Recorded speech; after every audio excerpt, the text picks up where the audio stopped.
The new 15-inch MacBook Air or the 14-inch MacBook Pro. Same year, same generation of the M series chips, but a totally different price. $1299 versus $1999. Which one to choose? Let's take a closer look at these two laptops and find out whether $700 is a fair price for the upgrade from Air to Pro. To really understand the difference between these two, let's put it in perspective. To do this, I'm gonna take three types of Mac users: beginners, aspiring youth, and professionals. Beginners have simple needs like web browsing, sending emails, or editing documents with occasional movie watching. Which laptop is better for beginners? The $1,300 MacBook Air offers a great balance between capabilities and price. The 15-inch display is great for watching movies and videos and is big enough so the eyes of these beginner users don't get too strained. The design and build is thin and light, perfect for keeping it on the table without carrying around. The port selection doesn't matter, and the only port used is the MagSafe charger and a headphone jack. Maybe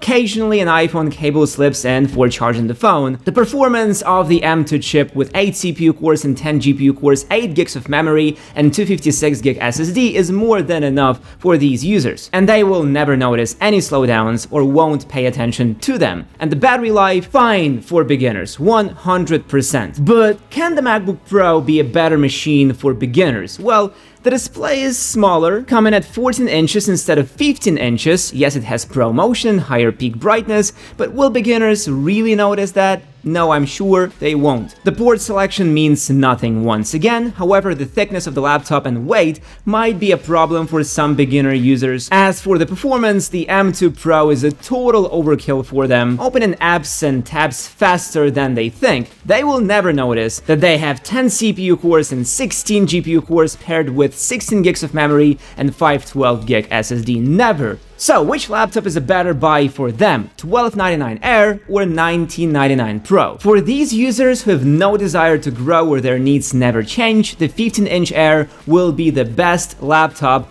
they've ever used. Now let's take a quick detour and talk about this video sponsor, Skillshare. Skillshare is an online learning community where you can find thousands of classes to explore and learn new skills while unleashing your creativity. Whether you're interested in marketing, business analytics, productivity, web development, freelancing, or anything else, there are classes that match your goals and interests. With Skillshare, you can not only discover your passions, but also learn how to build a career that suits you. You don't have to start with difficult courses right away. You can begin with easier ones and gradually challenge yourself at your own pace. Personally, I enjoy Skillshare's curated lists of classes. Currently, I'm watching classes from a list about video production to really up my game here. The list of classes includes classes from J.R. Alley, Jordi Vandeput, and Fred Trevino. And Skillshare is ad-free, so you can stay in the zone while you're exploring new skills. New premium classes launched each week, so there's always something new to discover. The entire catalog is now available with subtitles in Spanish, French, Portuguese, and German. So invest in yourself and your personal growth. The first 1,000 people to use the link will get a 1-month free trial. So consider joining Skillshare using the link in the description below. And now let's get back to the video. But what about the aspiring youth? These people are already a few levels above beginners in their needs, but not quite there yet to be pros. They study, they learn stuff, try different apps, and use their laptop all the time. Which one will be better for them?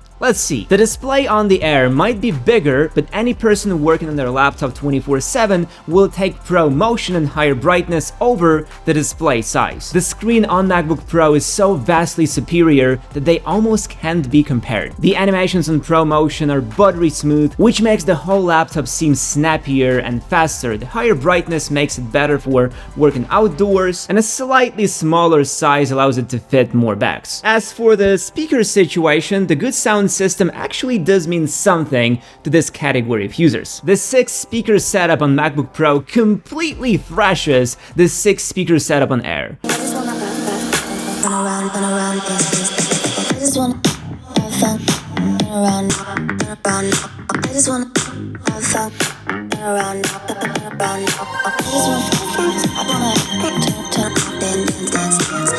Pro is much louder, cleaner, and has more bass. Yes, the 2023 MacBook Pro sound is slightly worse than the 2021 model, but even the sound there is already miles better than on Air. Another thing aspiring youth might notice is the better port selection MacBook Pro. Yes, they most likely won't connect many devices to their laptop, but the presence of the external HDMI will already make a difference to some, freeing them from dongles and adapters. Also, the ports themselves on MacBook Pro are faster at data transfer, which is a nice bonus. Another area where MacBook Air versus MacBook Pro debate gets quite heated is the performance. Does this category of users really need all those specs? Well, I can say that yes, it does. Younger people that are studying, searching for their true challenge and all that usually tend to try different things. Some try 3D modeling, others illustration, some learn video editing, while others try themselves as photographers, and gosh, even engineering students who just study need a powerful machine. And believe me, the 15-inch MacBook Air can't satisfy all of them. The M2 chip with its 8 CPU cores and 10 GPU cores is severely bottlenecked by only 8 gigs of unified memory and 256 gigs of slow SSD. Such a small amount of RAM, unified memory, is felt through the whole system and the whole user experience. Once you load the laptop with something heavier than 10 Safari tabs,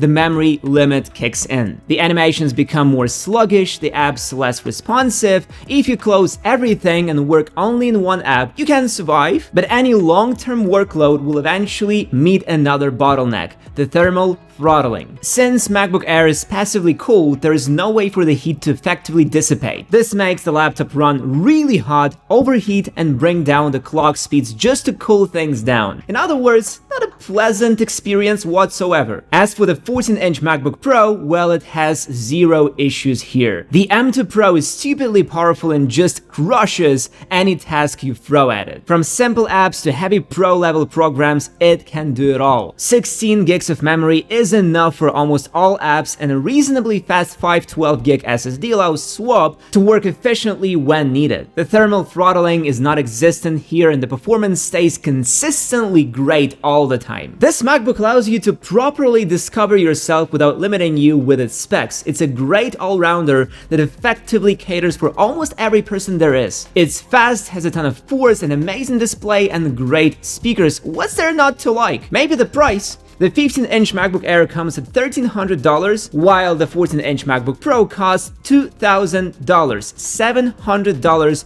worth of difference. However, if you head to the refurbished section, you'll find the very same MacBook Pro for just $1,700. And at this price point, it should be a no-brainer. If you think of yourself as an aspiring youth, buy the MacBook Pro 14-inch. And if the M2 Pro model is too costly, there's always the 2021 model available at a little over $1,500. Okay, what about the professionals? Can they survive with the 15-inch MacBook Air? In my opinion, absolutely not. At least not with the base model, and no, the screen or speakers have nothing to do with it. The display is good enough to work with colors since it has the same 500 nits of base brightness as the MacBook Pro and supports P3 color gamut. Yes, it's only 60 Hz and has no Pro motion, but is still great for any creative work, especially at this size. The speakers for Pro users don't matter since no Pro user uses anything but headphones, and both laptops have a 3.5mm headphone jack. Yet, even for pros who use wireless headphones, MacBook Pro is better, supporting a better Bluetooth standard, which will give a better sound. There is a thing that won't allow Pro users to get the full advantage of the 15-inch MacBook Air, and that's the port selection. The MacBook Air has a MagSafe charging port and 2 Thunderbolt ports for data, and that's all. MacBook Pro 14, on the other hand, adds another Thunderbolt, a full-sized HDMI port, and a card reader. This opens a whole new world of possibilities that Pro users need and use regularly. For example, I can't imagine myself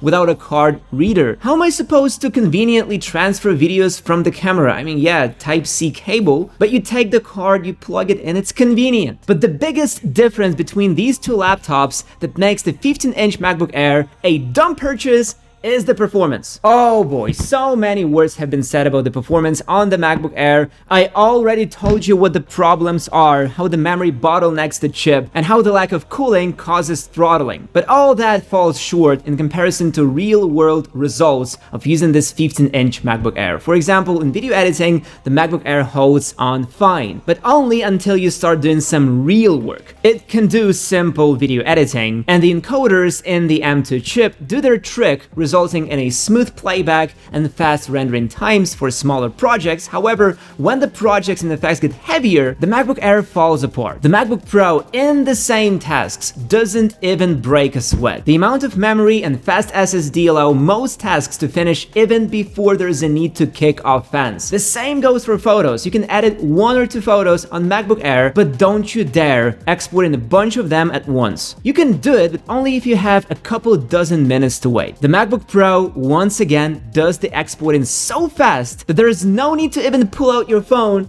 to look at memes. It's that fast. And the same goes for everything. Any 3D work is fluent and responsive on the Pro, and render times are much lower than on the MacBook Air. Basically, any Pro app you choose will work miles better on the MacBook Pro. To make the MacBook Air a bit better, you will need to spend extra. First, $200 for the memory upgrade, and second, $200 for the SSD upgrade. So for $1,700, which is the same price as the refurbished 14-inch MacBook Pro, you're gonna get a laptop that's bigger and thinner, with a worse display and speakers, with no cooling, that throttles like crazy. Do you really want that? Again, the 2021 14-inch is still an option. The point is simple. If you are a pro, stay away from the 15-inch MacBook Air. And if you want to become a pro, stay away from it either. Get the Air only, and I repeat, only if you are the most casual user and your needs are super basic.